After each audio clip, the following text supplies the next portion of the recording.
How big is the universe? Everywhere you look, there are stars. These are in our galaxy, the Milky Way. Light takes 100,000 years to cross our galaxy. If the whole of our solar system, including the vast bubble of comets surrounding us, was the size of a toilet cubicle, the Milky Way would span the distance from Greenwich to Maidstone. Beyond the stars are even more star cities, galaxies of different shapes, colours, sizes, stretching out across space for billions of light years. The closest big galaxy to us is Andromeda. If we sent a text message out to aliens in Andromeda, it would take 2.5 million years to reach them. When we look at galaxies through our telescopes, their light might have taken millions or billions of years to reach us, by which point they would have aged and they might not even exist anymore. It's as if we're trapped on a desert island. We experience a horizon in all directions beyond which we can't see anything. However, our cosmic horizon is receding all the time as light eventually reaches us from farther and farther galaxies. This is like waiting for photos to be delivered to us from distant parts of the Earth whilst on our desert island. Unlike our earthly ships, light travels at a whopping speed of 300 million metres per second. But even light takes a finite amount of time to reach us, and this sets our current cosmic horizon. What can we actually see with our telescopes? Well, we can't see light from the birth of the universe. The early universe was a very hot, small, dense place where light continuously bumped into matter.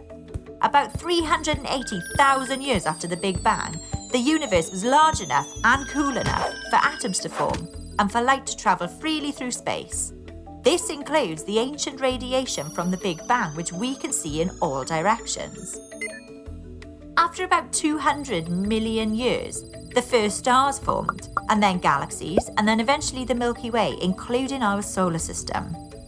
If the lifetime of the universe was a 10-hour movie, humans would only appear in the last second of the film. Remember, during all this time, the universe has been continuously growing over a period of 13.8 billion years. That's 3 times the age of our solar system.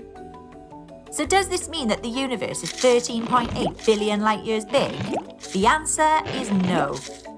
When light first left a faraway galaxy, it was much closer to us, but over time, the universe has expanded like a huge balloon. So the light has taken longer to reach us. Over large enough distances, space can expand faster than the speed of light.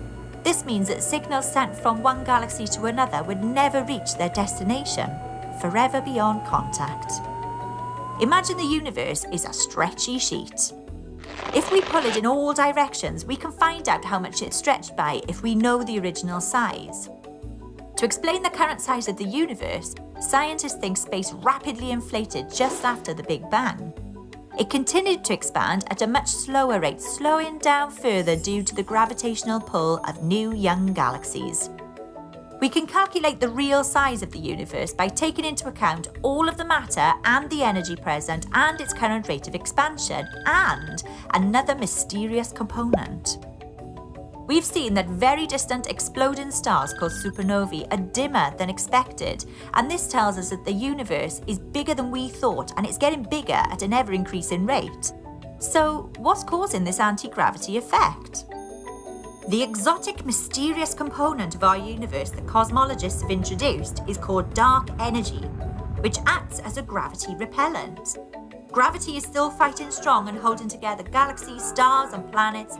Over large scales, however, dark energy wins, pushing everything out and away from everything else until eventually starbirth will become impossible. So based on all the information we currently have, the proper size of the universe is 93 billion light years across, or 884 billion trillion kilometres, or if our solar system was the size of a toilet cubicle, it would span the distance from Earth all the way out to Venus. Pretty big, eh?